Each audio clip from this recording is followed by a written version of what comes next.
O bakit, Mare? Aalis ba yung anak mo? Oo, Mare, may pupuntahan siya. Bakit mo natanong?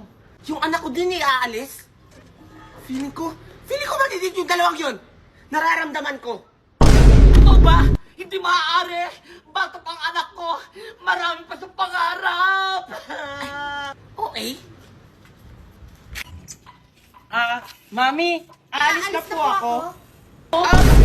Bakit, Mami? Saan kayo pupunta dalawa? Magdidit kayo, no? Mami, pupunta kami ng Arangkada Mall Tour ng Bida Fiber sa Robinsons Mall ng Naga City.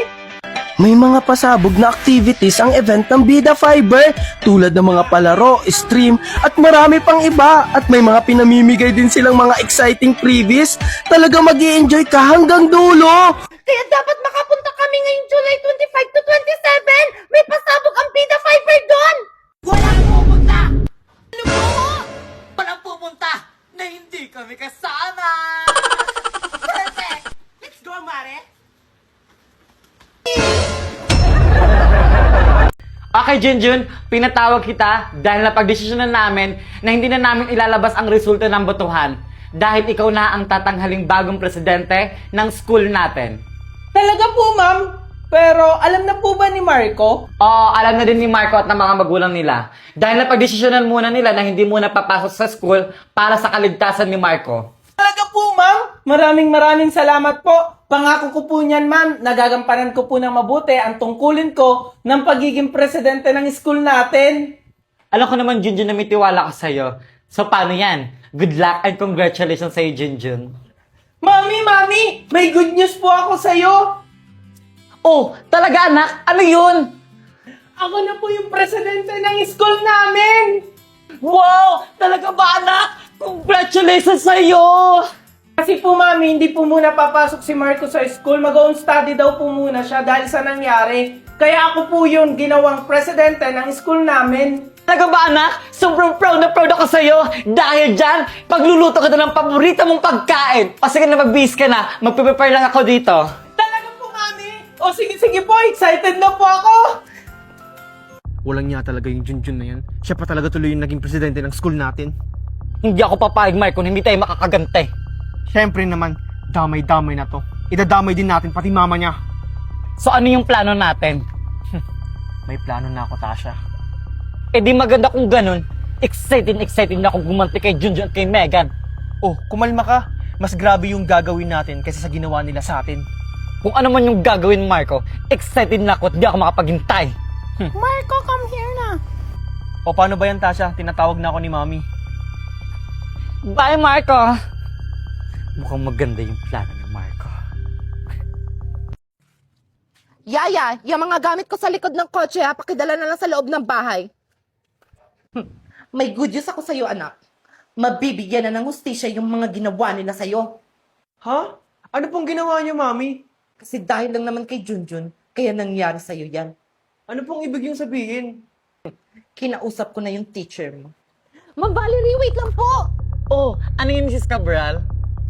May favor lang po sana ako, Ma'am Valerie. Walang problema po. Ano yun? Pwede after class mag-usap tayong dalawa, Ma'am Valerie? Sige, Mrs. Cabral. Mamaya pumunta ka sa office. Ay, maraming salamat po, Miss Valerie. Walang anuman, Mrs. Cabral. Siya, see you after class. Ma'am, ano yung pag-uusapan natin about sa favor mo? Ma'am Valerie, gusto kong ipalabas mo na yung mama ni Junjun ang nagdukot sa anak ko. Ha? Ano, ma'am? Hindi ko kayang gawin yan. Huwag kang mag-alala, Ma'am Valerie. Hindi ka naman madadamay. Kahit na, ma'am. Pero konsensya yung kalaban ko dito. Hindi ko kayang gawin yun. Ganun ba, Ma'am? Sayang naman to. Paunang bayad pa lang to. Ano po yan, ma'am? Nabalitaan ko kasing nangangailangan ka ng pera. Since ayaw mo naman tanggapin to, aalis na lang ako. Siya, mauna na ako, Ma'am. Wait lang, ma'am. Nagbago na ba yung isip mo, Ma'am? Tatanggapin ko po yan, ma'am. Basta labas ako dyan at hindi madadami yung pangalan ko. Huwag kang mag-alala, Ma'am Valerie. Ako ang bahala sa'yo po. Protektahan kita. Eto na, Ma'am. Paunang bayad pa lang yan, ha? Salamat, Ma'am. Lord, sana mapatawad mo ako sa ginawa kong ito. O anak, mag-iingat ka. Ito pala yung baon mo. Thank you po, Mami. O sige po, Mami, papasok na po ako. O siya, mag-iingat ka ha.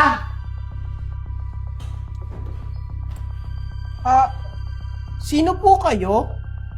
Dito ba yung bahay ni Valerie? Opo, Mami ko po yun. Ano pong kailangan nyo sa kanya? Mga pulis po kami. Andito po kami para hulihin siya. May warrant of arrest po kami para sa kanya. Ano po? Ano pong kasalanan ni Mami? Anak, sinong kausap mo? Mga pulis po, Mami. Ha, ano? Kayo? Sir, ano po kailangan nyo? Ikaw ba si Valerie? Nandito kami para huliin ka. Mabait po yung Mami ko. Bakit nyo po siya inuuli? Ano? Wala po akong ginagawang masama. Nananahimik lang ako dito sa bahay. Huwag ka na masyadong madami sinasabi. Sumama ka na lang! Huwag kang makingiya kung ayaw masaktan.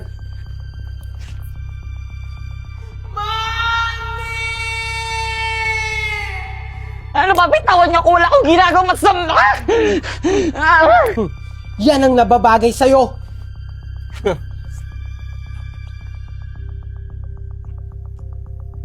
Boss, hawak na namin yung mama ni Junjun. Nasaan ako? Tulong! Tulong! Oh, gising na pala yung mama ni Junjun. Marco! Mga walang hiya talaga kayo! Talaga, masama talaga akong tao. Bakit yung ginagawa sa amin to ng anak ko? Ano kasalanan namin sa inyo? Sobrang laki ng kasalanan ng anak mo. Hindi mo ba alam na siya yung nagpakidnap sa amin? Kaya heto ako ngayon. Bumabawi lang. Ano? Pero kayo din naman may kasalanan kung bakit nagawa ng anak ko yun! Kasi mga bully kayo! Talagang kinakalaban nyo talaga kami? Well, dyan ka lang hanggang sa mabulok ka. Huwag niyo kong iwan dito! Pakawalan niyo ako! Tulong! Tulong! Tulong! Makakaganti na rin ako kay Junjun. Nasaan na kaya si Mami?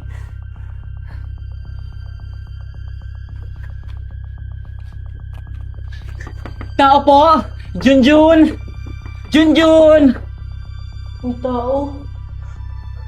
Junjun! Sino po sila? Ma'am? Andiyan ba yung mami mo? Kung maaari, umalis na kayo! Nanganganib ang buhay nyo! Wala na po dito si Mami. Hinuli na po siya ng mga pulis. Ano? Sinasabi ko na nga ba, hindi yung totoong pulis! Mga tauhan yun ni mami ni Marco! Kailangan makagawa tayo ng paraan! Tara, samahan mo ko! Magsusumbong tayo sa mga pulis! Sir, andito po kami para mag-report sa inyo. Oh, ano yun ma'am? Ano po yung may paglilingkod namin sa inyo?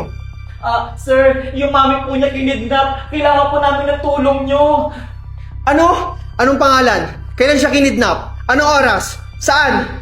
Ilan yung kumidnap sa kanya? Kilala niyo ba kung sino yung suspect? Kaya na, sir! Kilala ko na kung sino yung suspect.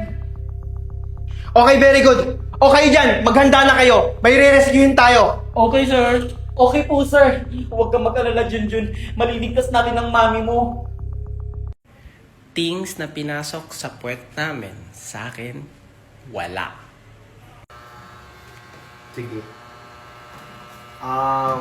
Talong, linga, patani, sitaw, bataw. Sige.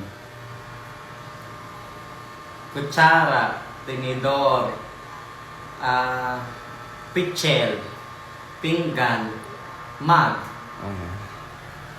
Ano? Wala, nagtanong lang ako. So wala sila guys, kaalam-alam. Makikita na lang nila sa post ko. Oh, Han, andyan ka na pala. Sakto, ito pala yung baon mo. Thank you, Han. Napakaswerte ko talaga sa'yo, Han. Kasi may asawa kong katulad mo. Sus, nung bola ka pa talaga. O sige na, mag-iingat ka sa trabaho mo, ha? I love you, Han. I love you too, Han. O sige na, Han. Mauna na ako. Baka malate pa ako sa trabaho ko.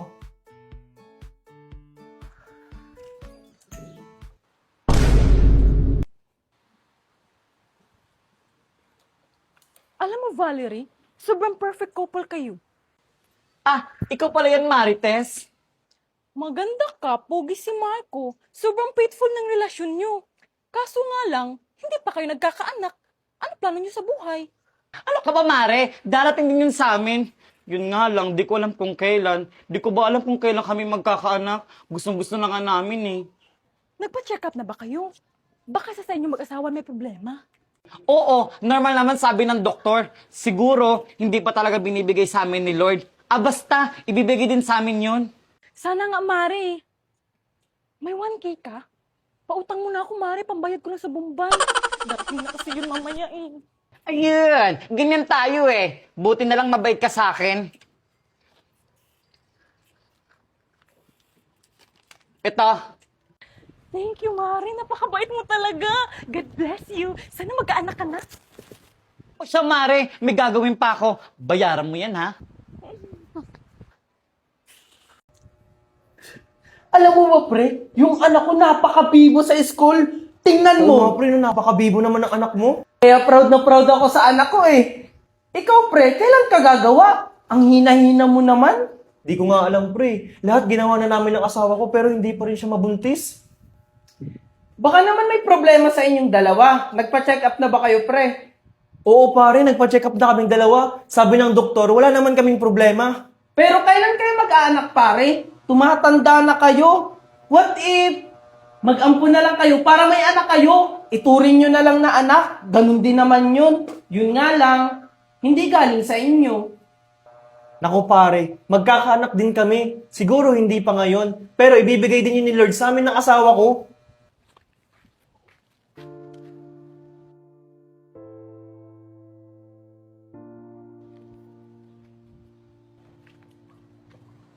Si Maring Valerie yun ah. O Mare, ba't ka nakatulala? Ah, kaya pala. Ah, ikaw pala yan, Mare. Naiinggit ka, no? Naku, Mare. What if mag-ampun ka kaya? Ano ka ba, Mare? Magkakaanak din kami. Siguro hindi pa binibigay ni Lord ngayon. E paano nga kung hindi? 'Di ba? Kung mag-aampun kayo, magiging ganyan din kayo. Hindi ka na maiinggit. Mare, gusto nga namin mag-asawa galing mismo sa akin.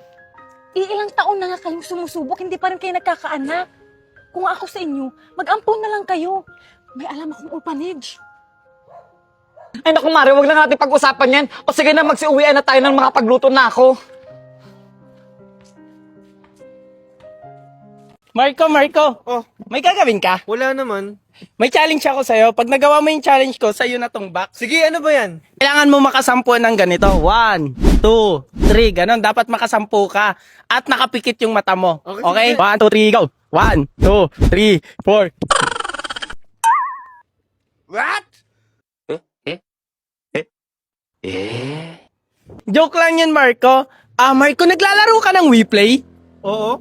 Alam mo yung larong hide and seek sa WePlay? Hindi pa. Maganda tong laruin. Ito yung magtatago ka lang at pwede ka pa mag-transform para hindi ka mahanap. Wow, ang ganda naman yan. At dahil dyan, hinamon tayo ni Marco na maglaro ng hide and seek dito sa WePlay. Nakaka-enjoy naman kasi nitong laruin. Tingnan nyo guys, magta-transform ka lang at pwede ka na magtago at hindi ka na niya makikita basta magaling ka. O diba? Kaya nakaka-enjoy tong laruin. Ano pang hinihintay nyo? Maglaro na kayo. Thank you Marco. Sige, sa'yo na yan. Bye-bye.